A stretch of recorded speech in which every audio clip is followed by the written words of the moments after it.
हे there Chandriya. बिल्कुल आपकी तरह मैं भी कभी क्लास 9th और 10th में हुआ करता था और मेरे मन में ऐसे सवाल अक्सर आते थे कि काश यार ये अमेजिंग फैक्ट्स जो मुझे गेट सेट फ्लाई साइंस और विज्ञान टीवी इंडिया जैसे चैनल्स पर देखने को मिलता है, काश मुझे उसका सच पता होता। मैं ये नहीं कह रहा कि वो चैनल्स गलत इन्फॉर्मेशन दे रहे हैं, बल्कि मैं इस बात को सामने रखने की कोशिश कर रहा हूँ कि वो जिस इन्फॉर्मेशन को आपके साथ शेयर कर रहे हैं आप उसके सोर्स तक जा सको। इमेजिन मैंने आपको कोई न्यू फैक्ट बताया एंड उस न्यू फैक्ट की वजह से आपके मन में ढेर सारे आइडियाज़ आने लगे एंड इन आइडियाज़ के बेसिस पर आपने एक व्हाट इफ का गेम खेलना स्टार्ट कर दिया है। लाइक व्हाट इफ हमारा यूनिवर्स कभी बना ही ना होता। व्हाट इफ हम जिसे आज मैटर समझ रहे हैं वो एक्चुअली में मैटर नहीं बल्कि एंटी मैटर हो। व्हाट इफ मैं ये वीडियो देख ही नहीं रहा बल्कि इमेजिन कर रहा हूँ। व्हाट इफ हम एक्स्ट्रा डायमेंशन में मूव कर पाते and what if big bang एक खुद सिमुलेशन है। ऐसे ढेर सारे क्वेश्चन कभी ना कभी आपके माइंड में एंटर ज़रूर करेगा और इसकी वजह से आपके अंदर से एक आवाज़ आएगा जो आपको ये कहेगा कि अब ब्रह्मांड को गहराई से समझने का समय आ गया है। साइंस एक फैक्ट कलेक्टिंग का गेम नहीं है बल्कि फैक्ट्स तक पहुंचने का तरीका भी है। ब्रह्मांड के अलग अलग रूप, रंग और नज़रिए को देखने का जरिया भी है। पर ब्रह्मांड के असली रूप, रंग और आकार को देखने या समझने के लिए आपको करना पड़ेगा प्यार। जी हाँ, प्यार एक ऐसी चीज़ है जो हमें कभी ना कभी हो ही जाता है किसी ना किसी इंसान। वेट सॉरी, आई फॉरगॉट कि ये लबीडिया वाला वीडियो नहीं है, बट अगर ये छोटा सा जोक आपके फेस पे स्माइल ले आया तो वीडियो को लाइक जरूर करना। बट या प्यार तो आपको करना ही पड़ेगा, एटलीस्ट टू द यूनिवर्स। जैसा हर प्यार वाले केस में होता है, बिल्कुल यहाँ पर भी आपको कुछ साइड इफ़ेक्ट्स को झेलना ही पड़ेगा एंड ये भी आपके रातों की नींद हराम करने वाली है। बट एंड में जो सेटिस्फैक्शन आपको इससे मिलेगा वो बहुत ही ज़्यादा प्राइसलेस होगा। तो शायद कुछ मायनों में यूनिवर्स से प्यार करना बहुत ही बेटर ऑप्शन है। बट इससे पहले कि आप ख्याली पुलाव बनाने लगो, मैं आपको कुछ ज़मीनी हकीकतें बताना चाहता हूँ। अगर आपको ब्रह्मांड को समझना है तो फिजिक्स आपका बेस्ट फ्रेंड होना चाहिए एंड इसे बेस्ट फ्रेंड बनाने का सफ़र हमारे क्लास 9th से शुरू होता है। अगर आप अभी क्लास 9th में हो तो आपके लिए मेरे पास बस यही एडवाइस है कि आप क्लास 9th में एक TMH पब्लिकेशन की बुक है। बाय द वे ये वीडियो स्पॉन्सर्ड नहीं है, मैंने उस बुक को पर्सनली क्लास 9th में स्टडी किया था अलॉन्ग विद अदर्स, इसलिए मैं आपको जेन्युइनली रिकमेंड करता हूँ एंड बुक का अमेजॉन लिंक मैं आपको डिस्क्रिप्शन में दे दूंगा जिसे आप लोकल स्टोर से भी परचेज कर सकते हो। एनीवेज 9th एंड 10th वाले आप इन बुक्स को सॉल्व करने की कोशिश करो क्योंकि इससे आपका प्रॉब्लम सॉल्विंग स्किल बन जाएगा जो कि आपको 11th एंड 12th में बहुत ही ज़्यादा काम आने वाला है। सिर्फ 11th 12th नहीं, उसके बाद भी ये स्किल बहुत ही ज़्यादा हेल्पफुल रहता है। एनीवेज क्लास 11th में हमें फिजिक्स के बारे में बहुत कुछ सीखने को मिलता है और यही हमारा बेस भी होगा। 11th का मैकेनिक्स शायद आपके लिए सबसे ज़्यादा इंपॉर्टेंट है क्योंकि आप जिन चीज़ों के बारे में यहाँ सीखने वाले हो उनकी मदद से गोल्डस्टीन जैसे ऑथर की बुक जिसे आप बैचलर्स में स्टडी करने वाले हो उसमें आप प्लैनेट्स के ऑर्बिट के इक्वेशन को डिराइव करोगे।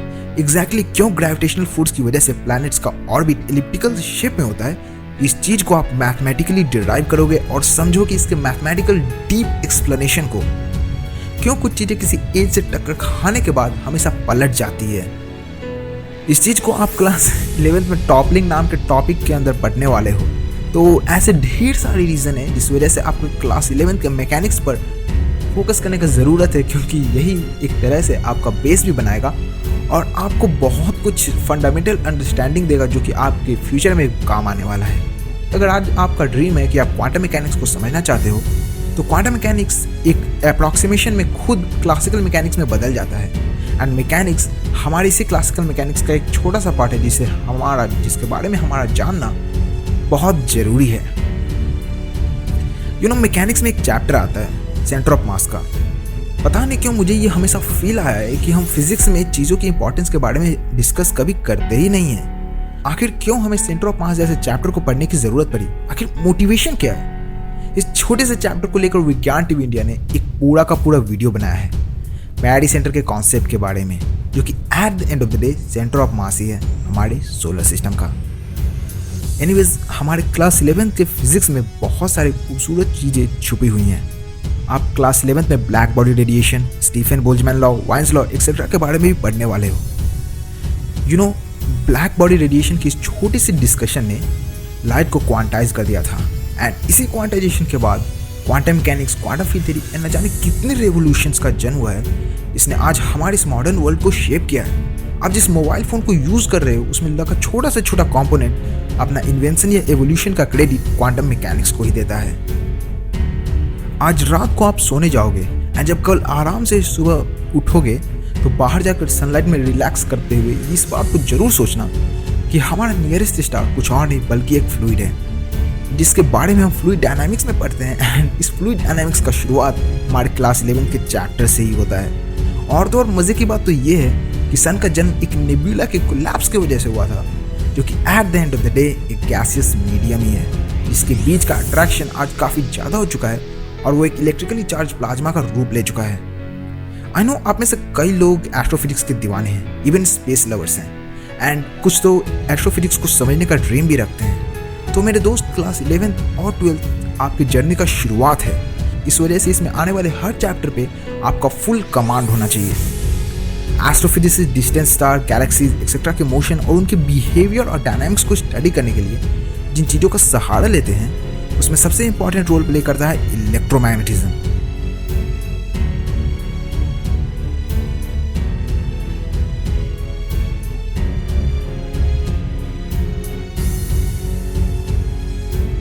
लाइट, उसमें होने वाला रेड शिफ्ट, उसका एनर्जी और वो कितना प्रेशर एग्जर्ट कर सकता है, ऐसे छोटे छोटे चीज़ हम क्लास 12 में स्टडी करते हैं, जो वापस से हमें जनरल रिलेटिविटी में भी स्टडी करना पड़ता है। But that's nothing. हमारे 11th एंड 12th के मैथ्स में भी बहुत ऐसे चीज़ें हैं जो हमें कई बार आगे काम आने वाले हैं। 11th के मैथ्स के स्टार्ट में हम सेट थ्योरी पढ़ने का मौका मिलता है। जस्ट अ फन फैक्ट, आज तक आपने जो भी मैथ्स में पढ़ा है सब कुछ इसी सेट थ्योरी के ऊपर बेस्ड है।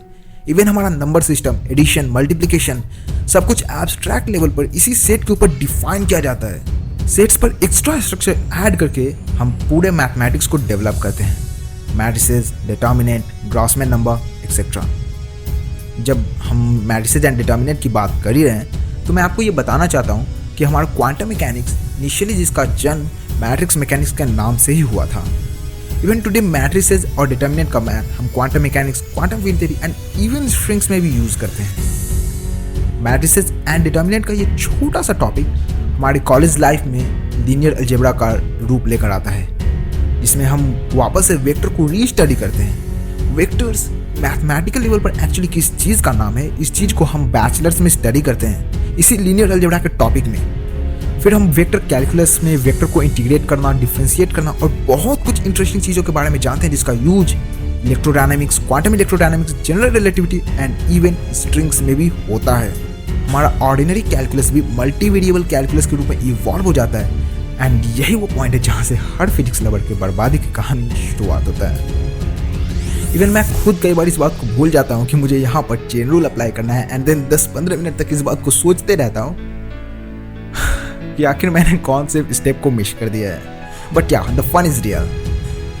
ये तो फिर भी हमारे ऑर्डिनरी कैलकुलेशन के बारे में था, जो रियल नंबर्स के ऊपर बेस्ड है। हम बैचलर्स में कॉम्प्लेक्स एनालिसिस भी सीखते हैं, जिसमें हम कॉम्प्लेक्स नंबर को डिफरेंशिएट, इंटीग्रेट एक्सेट्रा करने के बारे में पहली बार जानने का हमें मौका मिलता है। एंड मेरे दोस्त, अगर आपको स्ट्रिंग थ्योरी में थोड़ा सा भी इंटरेस्ट है ना, तो इस बात को जान लो कि यही कॉम्प्लेक्स एनालिसिस हमारे स्ट्रिंग्स का मैथ है। स्ट्रिंग्स में हम जो भी प्रोबेबिलिटी कैलकुलेट करते हैं वो सभी के सभी प्रोबेबिलिटीज इसी कॉम्प्लेक्स नंबर के ऊपर बेस्ड है।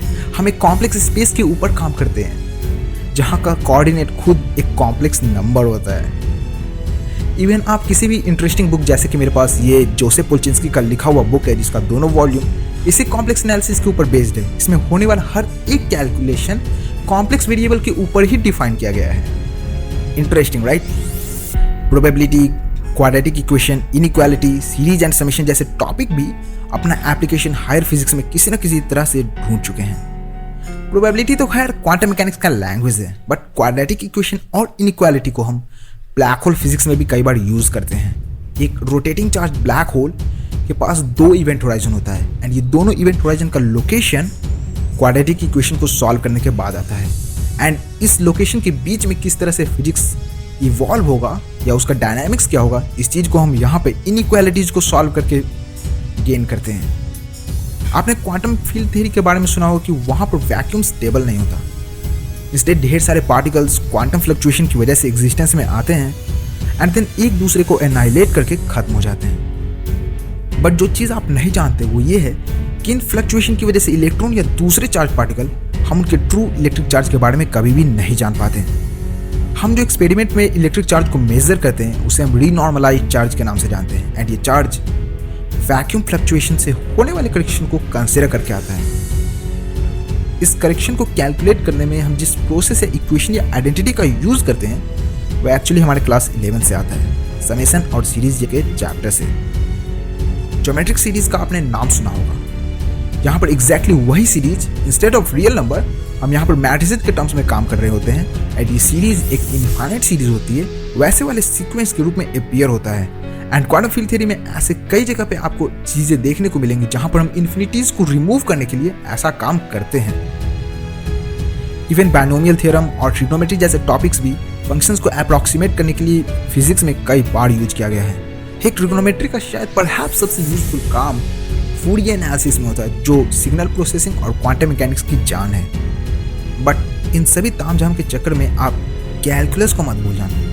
अभी क्लास 11th और 12th के बीच में कैलकुलस बहुत ही ज़्यादा इंपॉर्टेंट है। आपको बहुत कुछ सीखने को भी मिलने वाला है, एंड इसमें आपका ढेर सारा स्किल भी डेवलप होगा जो आपको फिजिक्स में करियर बनाने में मदद करने वाला है। मेरे दोस्त, इस बात को समझने की कोशिश करो कि क्लास 11th और 12th बहुत इंपॉर्टेंट है। यहाँ आपको ढेर सारे ऐसे चीज़ें सीखने को मिलेगा जो कि फॉर द फर्स्ट टाइम आपको बहुत ज़्यादा एक्सपोजर भी देगा एंड फिजिक्स के असली रूप को देखने का मौका भी। एंड इस वक्त आपके पास ढेर सारे क्वेश्चन भी आएंगे, बट कोई नहीं, ये क्वेश्चन आना जेन्युइन है। इन पे जमकर रिसर्च करो। सिलेबस का एक भी डाउट आपके पास नहीं होना चाहिए। एक समय था जब मैं भी बिल्कुल आपकी तरह क्लास 11th में पढ़ रहा था, एंड मुझे भी मन quantum field theory, string, quantum mechanics ये सब पढ़ने का था, बट उस पर फोकस करने के बजाय मैंने सिलेबस पर फोकस करना बेटर समझा। एंड इस वजह से आज मेरा बेस इतना अच्छा हो चुका था कि मैंने पास्ट 2 ईयर्स में string theory, quantum field theory, general relativity and ऐसे कई टॉपिक्स को पढ़ लिया है। सो यप, अगर मैं ये कर सकता हूँ तो एग्जैक्टली बिल्कुल आप भी कर सकते हो। बस आपको चाहिए डेडिकेशन और हार्डवर्क। याद रखना, अगर आप सच में यूनिवर्स को जानने और समझने के लिए क्रेजी हो और आप हार्डवर्क से नहीं डरते बल्कि एक एंजॉयमेंट की तरह लेते हो, तो आप इस फीट को काफ़ी इजीली अचीव कर सकते हो। एंड आप खुद ही सोच कर बताओ, आपको एक फैक्ट कलेक्टर बनना है या फैक्ट इन्वेंटर? वो इंसान जो हर फैक्ट के ओरिजिन और यूनिवर्स को एक अलग ही डीप लेवल पर फील करता है और देखता है। मैथमेटिकल फिजिक्स को पढ़ने का जो सेटिस्फैक्शन आपको मिलता है ना, वो एक अलग ही लेवल पर होता है। आप हर पल ऐसा फील कर रहे होते हो कि आप यूनिवर्स के बहुत क्लोज हो। आप एक एटम, क्वांटम फील्ड्स, मतलब आप उस लेवल पे पहुंच चुके होते हो जहां पर आपको सोसाइटी, यूनिवर्स, हर चीज एक अलग ही पर्सपेक्टिव से देखने का नजरिया दे चुका होता है। आप जब भी किसी चीज को देखते हो तो आपके मन में आता है कि वाओ, इसके पीछे का मैथ्स कितना खूबसूरत होगा। हर एक मैथमेटिकल स्ट्रक्चर जो हमारे यूनिवर्स के बारे में कुछ नया अनरावल करता है, वो कितना खूबसूरत होगा। एंड द डे जिस दिन आप पूरे यूनिवर्स के मैथमेटिकल स्ट्रक्चर को समझ चुके होगे, जब आप ये फील कर चुके होगे कि हमारा यूनिवर्स किस तरह से काम करता है at the most fundamental level, आपका सेटिस्फैक्शन कितना ज़्यादा होगा। बट माय फ्रेंड, इन सभी का शुरुआत हमारे क्लास 11th एंड 12th से होता है। तो आपको यहाँ पर जमकर मेहनत करने की ज़रूरत है। सो आई होप ये वीडियो आपके लिए काफ़ी मोटिवेशनल रहा हो। मैं मिलूंगा आपको नेक्स्ट वीडियो में। Till we meet again, stay curious, keep learning. जय हिंद, and subscribe to the channel. Bye bye.